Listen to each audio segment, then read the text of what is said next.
नमस्कार दोस्तों, बहुत बहुत स्वागत हो आपको अपना YouTube चैनल लर्निंग पॉइंट पर। दोस्तों, आज के इस वीडियो में हम बिहार बोर्ड कक्षा 10वीं के संस्कृत का चतुर्थ पाठ संस्कृत साहित्य लेखिका पाठ को बहुत ही विस्तार से इसके एक एक हिंदी मीनिंग को, हिंदी अनुवाद को समझने वाले हैं। तो फिर समय को बर्बाद ना करते हुए चलिए हम फटाफट वीडियो की शुरुआत करते हैं। देखिए, कहता है संस्कृत साहित्य लेखिका। संस्कृत साहित्य, यहाँ सप्तमी विभक्ति लगा हुआ है एक वचन में। तो और सप्तमी विभक्ति का क्या अर्थ होता है, कारक चिन्ह क्या होता है, तो में या फिर पर। तो हम यहाँ अपने अनुसार में अर्थ ले लेंगे। तो क्या हो जाएगा, संस्कृत साहित्य में लेखिका। लेखिका किसको कहते हैं, तो लेखक की पत्नी को। यानी कि संस्कृत साहित्य में लेखक की पत्नियों का क्या क्या योगदान है, लेखिकाओं का क्या क्या योगदान है, इन्हीं सब के बारे में आज के इस वीडियो में हम लोग समझने वाले हैं।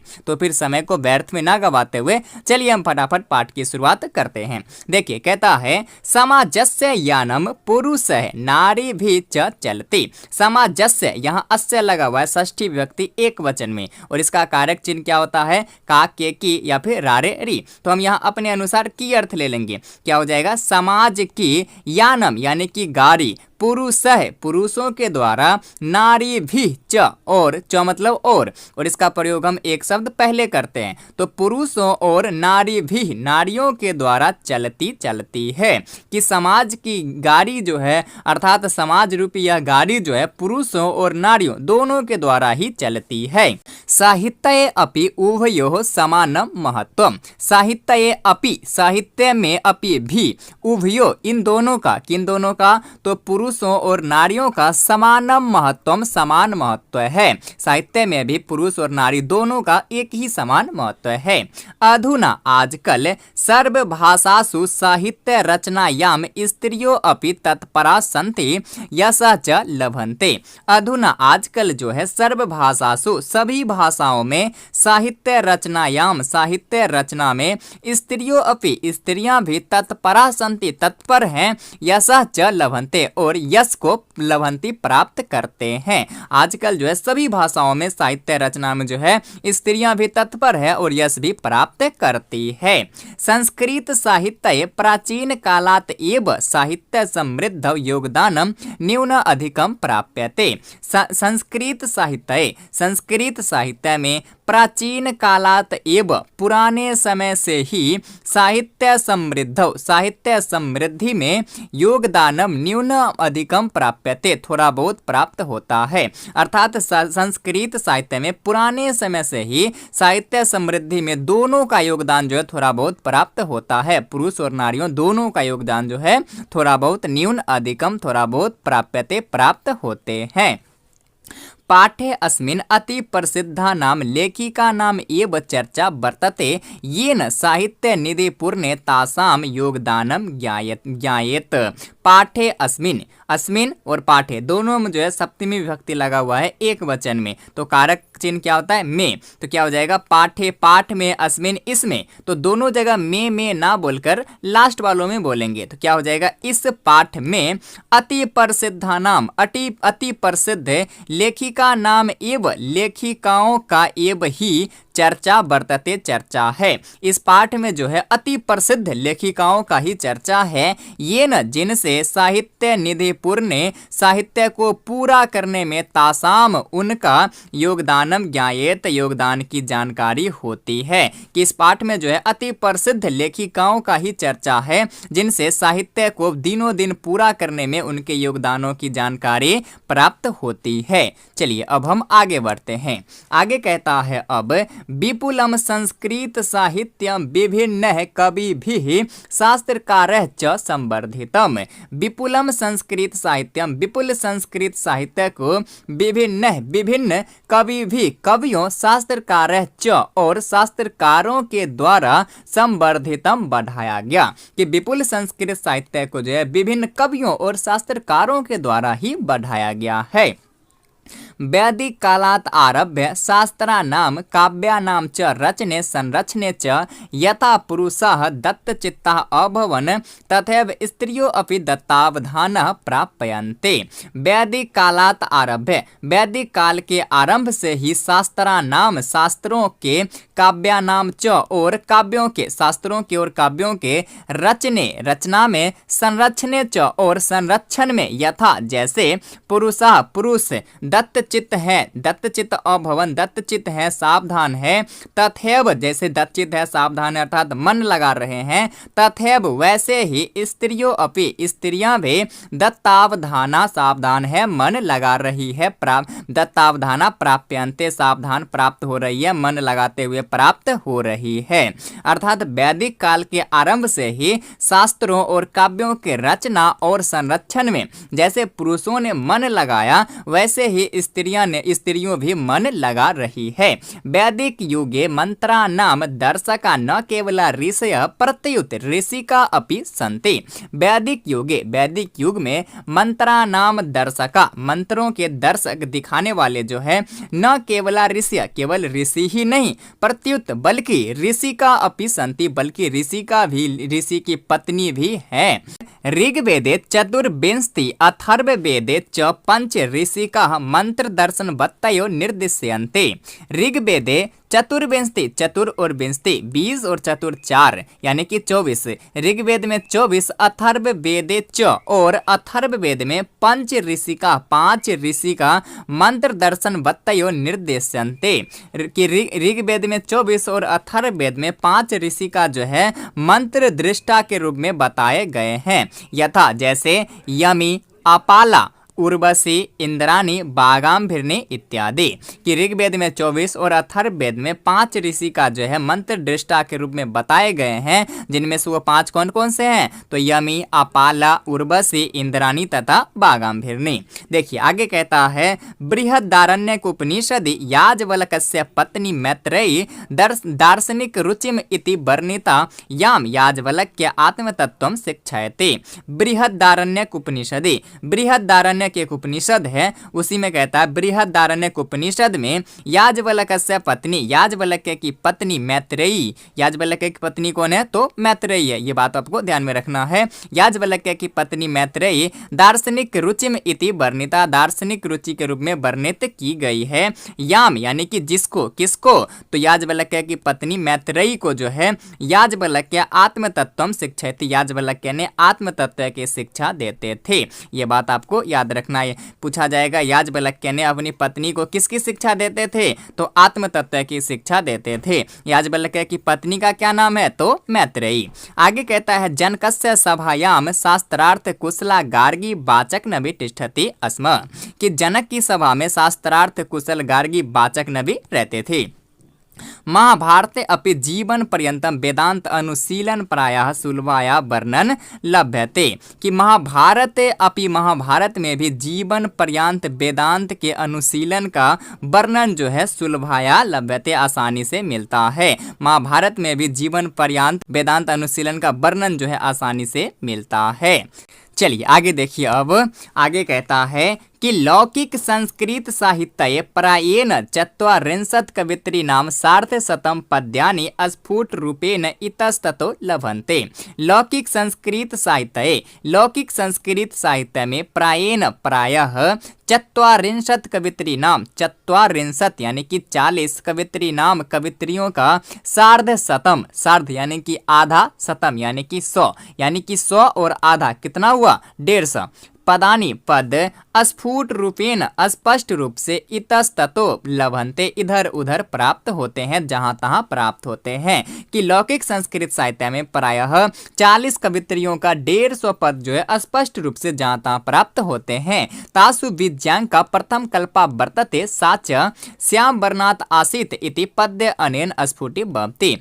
तासु उनमें विज्ञान का जो है प्रथम कल्प है सच और वह जो है श्याम वर्णात् आसीत श्याम वर्ण की है पद्य अनेन स्फुटि भवति। यह बात जो है कि विज्ञान का जो है श्याम वर्ण की जो है यह बात जो है इस पद से स्पष्ट होते हैं। किस पद से तो इन दोनों पद से। आप समझिए इन दोनों पद का क्या अर्थ होता है। देखिए कहता है कि नीलोत पलदल श्यामाम विद्यांकाम जानता वृथैव डांडिना प्रोक्ता सर्व शुक्ला सरस्वती।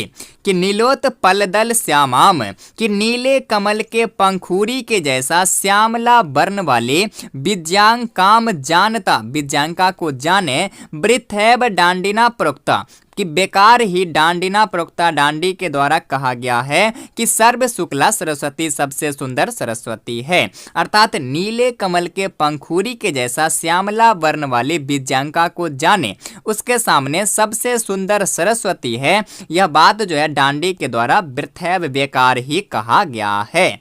देखिए आगे कहता है अब तस्या काल अष्टम शतक इति अनुमीयते, उसका समय, किसका समय, तो विद्यांका का समय जो है लगभग अष्टक शतक है, 8वीं शताब्दी ऐसा अनुमान किया जाता है। देखिए आगे कहता है अब चालुक्य वंशीयस्य चंद्रादित्यस्य राज्ये विजय भट्टारिका एव विजयांका इति बहवो मन्यन्ते। चालुक्य वंश चंद्रादित्य की रानी विजय भट्टारिका को ही विजयांका, विजय भट्टारिका ही विजयांका है, इति ऐसा जय बहवो मन्यन्ते, बहुत से लोग मानते हैं कि चालुक्य वंश चंद्रादित्य की रानी जो है विजय भट्टारिका ही विजयांका है, ऐसा बहुत से लोग मानते हैं।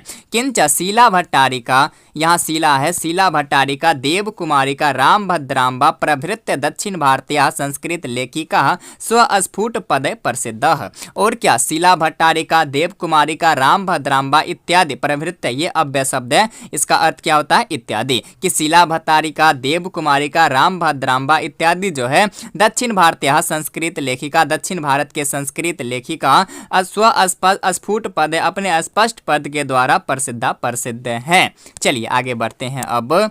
देखिए कहता है विजयनगर राज्य से नरेशा संस्कृत भाषा संरचनाकृत प्रयासा आसन्न इति विदितम एव। विजयनगर राज्य के राजा जो है संस्कृत भाषा संरक्षण के लिए कृत प्रयासा, जो प्रयास किए हुआ जो है आसन्न इति विदितम एव, वह आसानी से ही विदित है। तेसाम अंतःपुरे अपि संस्कृत रचना कुशला राज्यो अभवन। तेसाम उनका अंतःपुरे अपि, अंतःपुर में भी संस्कृत रचना कुशला, संस्कृत रचना कुशल राज्यो रानियां अभवन हुई, कि उनका जो है अंतःपुर में भी संस्कृत रचना कुशल रानियां हुई। कंपन रायस्य, यहाँ आधा सो है, कंपन रायस्य राज्ये गंगा देवी मधुरा विजयम इति महाकाव्यम स्वस्वामिनौ मधुरै विजय घटनाम आश्रित्य और रचयत। कंपन रायस्य, कंपन राय की राज्य रानी, कंपन राय की रानी गंगा देवी मधुरा विजयम इति, मधुरा विजयम ऐसा महाकाव्य जो है, मधुरा विजयम नामक महाकाव्य स्वस्वामिनौ अपने स्वामी के विजय घटनाम आश्रित्य, विजय घटना के आश्रय को लेकर और रचयत रचे थे। कंपन राय की रानी गंगा देवी, कंपन राय की रानी कौन थे, गंगा देवी, इन्होंने क्या रची, तो मधुरा विजयम नामक महाकाव्य रची। तो कहता है कंपन राय की रानी गंगा देवी मधुरा विजयम नामक महाकाव्य अपने स्वामी के विजय घटना के आश्रय को लेकर रचे थे। तत्र अलंकारा नाम सन्निवेश आवर्जको वर्तते, वहाँ जो है अलंकारों का सन्निवेश जो है आकर्षक लग रहा है। कहाँ, तो मधुरा विजयम नामक महाकाव्य में जो है अलंकारों का प्रयोग किया गया, जिससे वह जो है और ज्यादा आकर्षक लग रहे हैं। तस्मिन् एव राज्ये षोडश शतके शासनम कुर्वत अच्युत राजस्य रानी तिरुमलाम्बा वरदाबिंबिका परिण्य नामक प्रोढ़म चंपू काव्यम और रचयत। तस्मिन् एव राज्ये, उसी राज्य में ही षोडश शतके 16वीं शताब्दी में शासनम कुर्वत शासन करते हुए, शासन करते हुए या फिर शासन करने वाले राजा जो है अच्युत राय की रानी तिरुमलाम्बा, अच्युत राय की रानी कौन है, तिरुमलाम्बा वरदाबिंबिका परिण्य नामक प्रौढ़ चंपू काव्य की रचना की।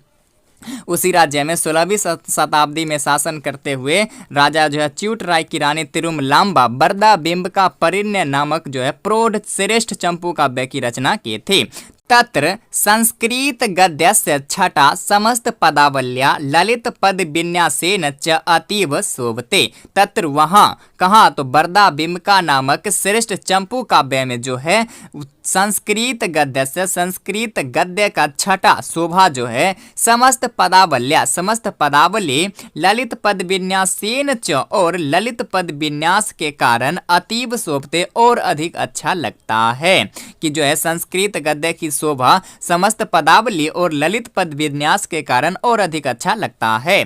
संस्कृत साहित्ये प्रयुक्तम दीर्घतमम समस्त पदम अपि तत्र एव लभ्यते। संस्कृत साहित्य में प्रयुक्त सबसे लंबा शब्द भी जो है सबसे लंबा समस्त पद जो है वही प्राप्त होता है। कहाँ, तो बरदा बिम्का नामक श्रेष्ठ चंपू काव्य में ही संस्कृत साहित्य में प्रयुक्त सबसे लंबा समस्त पद भी प्राप्त होता है, मिलता है। चलिए आगे देखिए, अब कहता है कि आधुनिक काले संस्कृत लेखिकासु पंडिता क्षमाराव नामधेया विदुषी अतीब प्रसिद्धा। आधुनिक काले आजकल के समय में जो है संस्कृत लेखिकाओं में पंडित क्षमाराव नामधेया नामक विदुषी विद्वान जो है अति प्रसिद्ध है। आजकल की संस्कृत लेखिकाओं में पंडिता क्षमाराव नामक विदुषी जो है अति प्रसिद्ध है। तया स्वपितुः शंकर पांडुरंग पंडितस्य महतो विदुषो जीवनचरितम शंकरचरितम इति रचितम। तया उनके द्वारा स्वपितुः अपने पिता शंकर पांडुरंग पंडित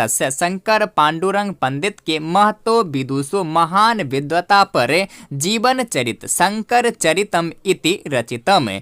कि अपने पिता जो है शंकर पांडुरंग पंडित के महान विद्वता पर शंकर चरित ऐसा जो है ग्रंथ की रचना की, ऐसा ग्रंथ रची। कैसा, किस नाम से, तो शंकर चरित नामक ग्रंथ रची। कौन, तो पंडिता क्षमाराव। चलिए आगे कहता है, अब गांधी दर्शन प्रभाविता सा सत्याग्रह गीता मिराल हरि कथा मुक्तावली विचित्र परिषद यात्रा ग्राम ज्योति इत्यादीन अनेकान गद्य पद्य ग्रंथान प्रणीत बती। गांधी दर्शन प्रभाविता सा, गांधी दर्शन से प्रभावित होकर वह सत्याग्रह गीता मिराल हरि कथा मुक्तावली विचित्र परिषद यात्रा ग्राम्य ज्योति इत्यादि अनेक गद्य पद्य ग्रंथों की रचना की, प्रणीत रचना की। वर्तमान काले लेखन रतासु कवित्रेषु पुष्पा दीक्षित बनमला भवालकर मिथिलेश कुमारी मिश्र प्रभृत्य अनुदिनम संस्कृत साहित्यम पूरयन्ते। वर्तमान काले लेखन रतासु कवित्रेषु, वर्तमान काल में लेखन रत कवित्रियों में जो है पुष्पा दीक्षित बनमाला भवालकर मिथिलेश कुमारी मिश्र इत्यादि जो है दिनों दिन अनुदिनम यानी कि दिनों दिन संस्कृत साहित्य को पूरयन्ते पूरा करते हैं। तो दोस्तों ये था हमारा आज का वीडियो कक्षा 10वीं के चौथा पाठ संस्कृत साहित्य लेखिका। बाकी ये वीडियो आपको कैसी लगी अपनी राय जरूर कमेंट करें, और यदि वीडियो अच्छी लगी हो तो प्लीज चैनल को सब्सक्राइब जरूर करें ताकि ऐसे ही संस्कृत के सभी चैप्टर का वीडियो सबसे पहले आप तक पहुंचे। मिलता हूं पुनः फिर नेक्स्ट वीडियो में, तब तक के लिए धन्यवाद।